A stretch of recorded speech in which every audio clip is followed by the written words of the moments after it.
Hey, good morning. Yes, it is. It is Wednesday, the 13th of August. So, what are we going to talk about today? Well, I thought we'd talk about, I get a lot of time spent in the tractor this past week, picking up ground bales and bringing them home. And it gives me time to think about stuff. Too much time. But I thought today we have a little bit of religion and de stress. That's the most important thing in life. And you'll find out.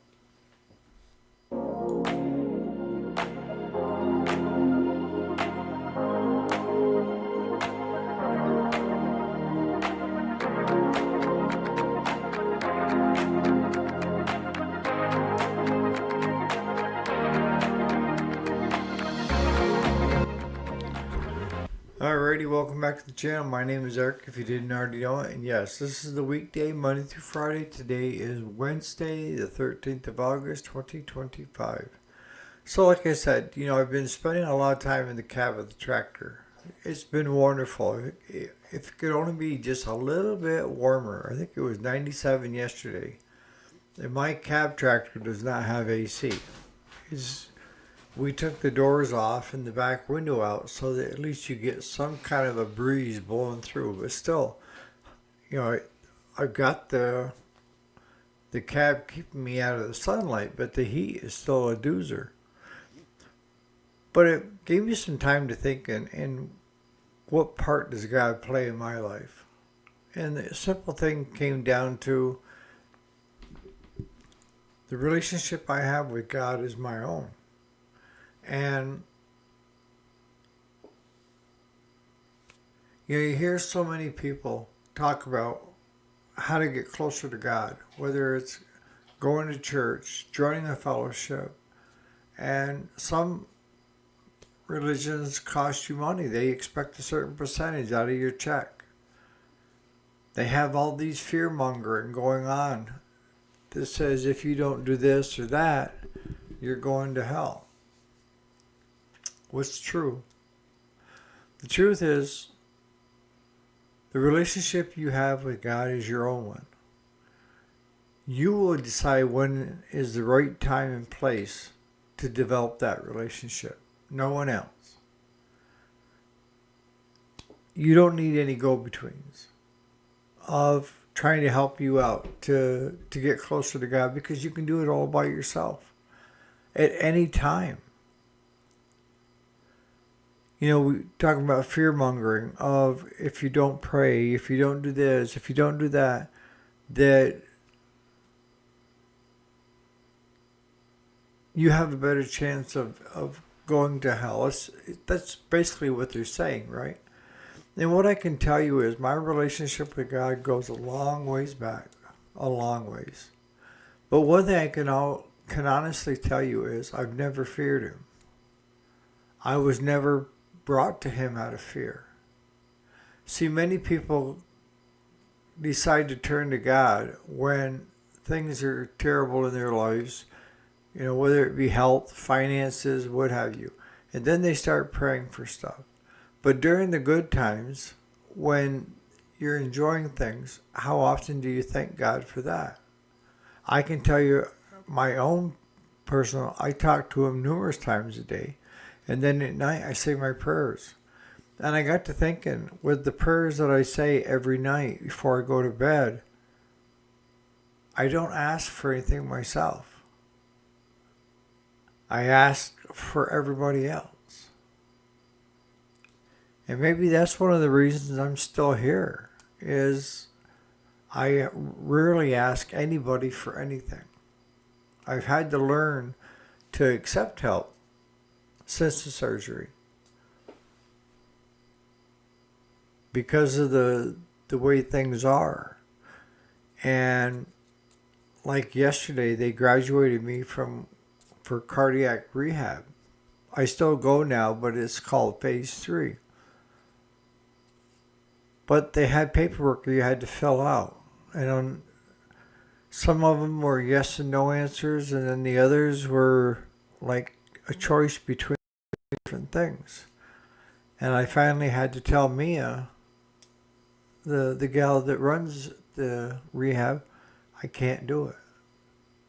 And she had to physically go through each one with me.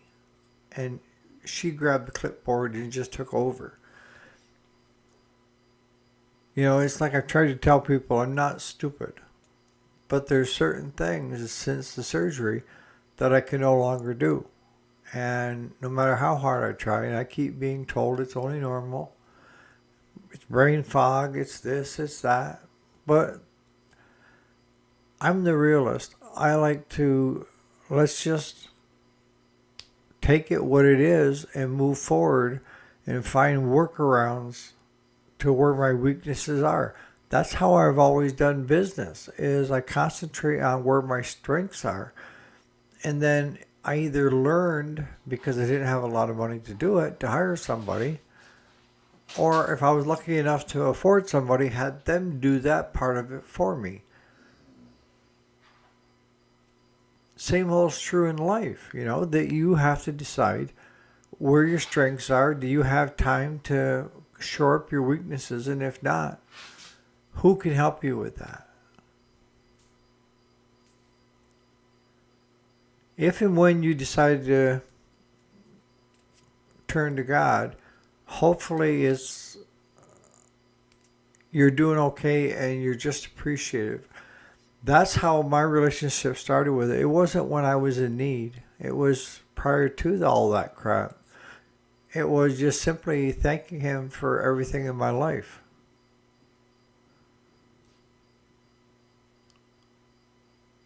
If and when you decide to have a relationship with God, it's going to be yours and yours alone. You get to pick the time and place.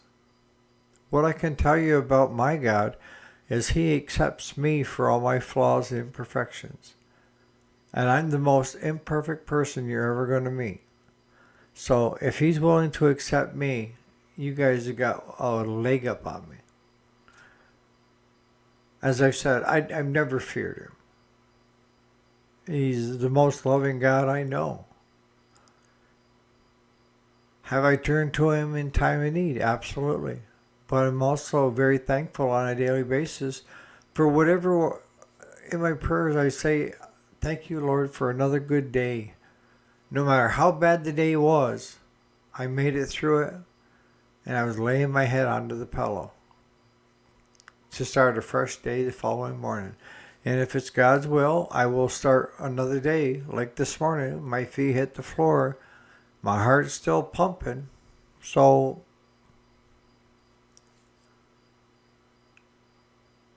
but that's the biggest thing I see right now, is that people feel like they don't have anybody to turn to. Everybody is stuck with their nose with the phones and everything else. They're busy doing nothing, basically, from what I can see, scrolling through Snapchat, Facebook, whatever, Twitter, checking the emails. You may want to institute a policy on your own of after a certain time, that stuff gets shut off. Your body needs to have some downtime. So that brings us to the next part, and that is stress in your lives. I can tell you that I used to thrive on stress and chaos. I can't anymore. But was I really thriving? I was a good fixer, you know, a problem solver. But in the end, stress got to me. You know, I was worried about the wife, the kids, the grandkids, and the business, the cows. And so worried about all of that I wasn't taking care of myself. Because I always felt no matter what, I could always stand back on my feet. This latest one was kind of a wake-up call that said, you need to de-stress and you need to find ways to just become stress-free as much as possible. Even good stress is stress. So if you're dealing with a lot of bad stress and good stress and you're not getting any downtime to let your mind and body recuperate, it's still stress. And that comes to running a business. I know this gal. I treat her like another daughter. She's about 6 years older than my daughter. And we've had a good friendship for years. And she lives just up the road. And we did some work on her side by side. And I was in the hospital when Claude did the work. And she hadn't paid. But I'm looking at her Facebook and she's working like a fiend.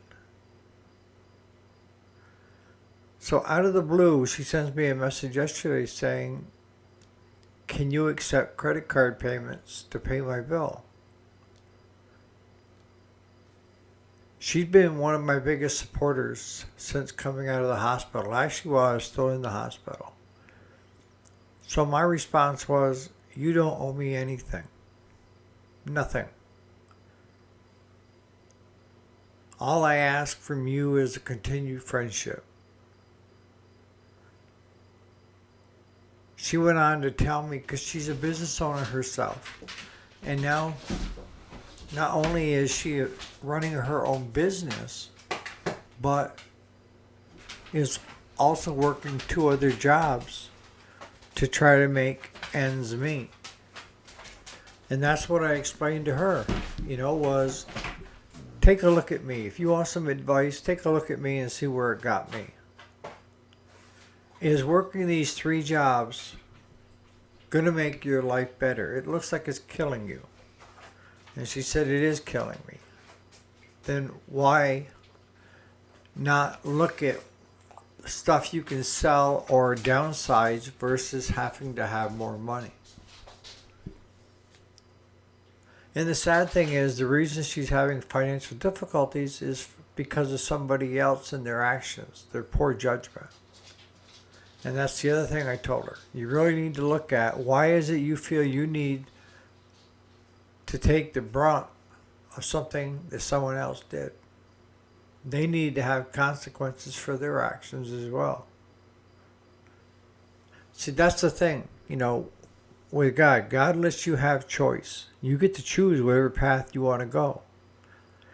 The key in all of that is, yes, you get to choose the path you go, but you also either reap the rewards or the repercussions of your judgment and your call on what path you take.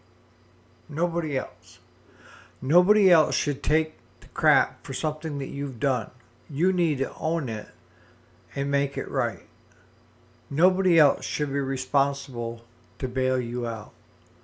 You got yourself into this, you figure out how to get yourself back out. That's my feeling. And as I explained to her, I said for years I bailed a lot of people out of stuff that they should not have and should have learned from their mistakes. What good did I do by helping them out of it? Nothing, because they just went and did it again. And then they're mad because you're not willing to bail them out again. That's what I'm getting at. You have your own life. And if you have kids, yes, you got to be there. Grandkids, yes, you got to be there. But they need to also understand that their actions have reactions. And that is, whatever you decide to do, you have to also be willing to live with the fruits of your labor or the consequences of your actions. There's no black or white there. That's what it should be. And that's how we grow. I make a lot of bad choices, but I learn from my bad choices and say, okay, that's not a good choice. Why is it not a good choice? And let's not do that again, because I didn't like the repercussions of doing it that way. It's not going to be a very long video this morning. You have to decide for yourself when it comes to running a business. What is it worth to you? Amos can tell you, I can tell you, it's not worth your life. It's not worth the stress to put you into a hospital, or worse off, that you're dead. What good are you to anybody else if you're not here? What good are you? If you're having a hard time with the business, the money's not coming in, instead of looking at ways to try to increase revenue, which isn't a bad thing, are there ways that you can cut back on certain things or stop doing certain things that are not profitable for you?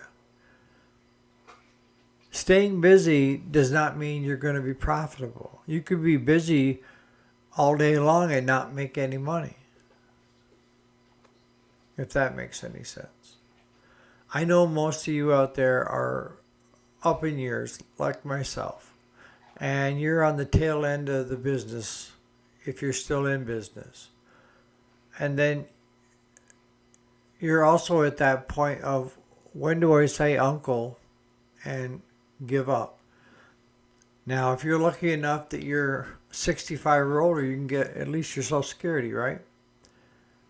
If you're having a lot of stress coming from the business, my best advice is to have an auction and get rid of it. Sell the property, sell the equipment, sell everything you got, and pay any and all debts that you have, and hopefully you'll have a chunk of change when you get done. That's what I'm looking at. How much longer am I going to be doing this? We're dealing with the fact that my wife, they want to put her in a nursing home, which probably is the best solution. But the problem is that over my adult life, I have gained and put stuff to gain wealth for retirement. And now it's become a liability because she can't get any financial help because we own too much property and stuff that they feel we can sell to pay for that nursing home. So I think what's going to end up happening there is she's going to come home and I'm going to have to take care of her here the best I can. You have to pick your poison. Make up your own mind. If it's so much stress, is it really worth it? Honestly, is it really worth it? If you don't enjoy going to your job every day and you're in the hole, you need to be looking at either changing jobs or figuring out ways to increase revenue to get caught up, or look at things that you can do without for the time being to get those things caught up. So in the end, hopefully you're above break even. So on that note, like I say, I told you it wasn't going to be long because I've been in the hayfield these last few days, so it's getting a toll on me. But if you don't have a relationship with God, that's okay. Doesn't matter to me. That relationship, if you decide to have it, is between you and Him, not me. On that note, you guys have a great Wednesday. And give that some thought for you older guys and gals that are still running a business. If you're going backwards, why are you still doing it? If it's not working, try something else. You guys enjoy your Wednesday.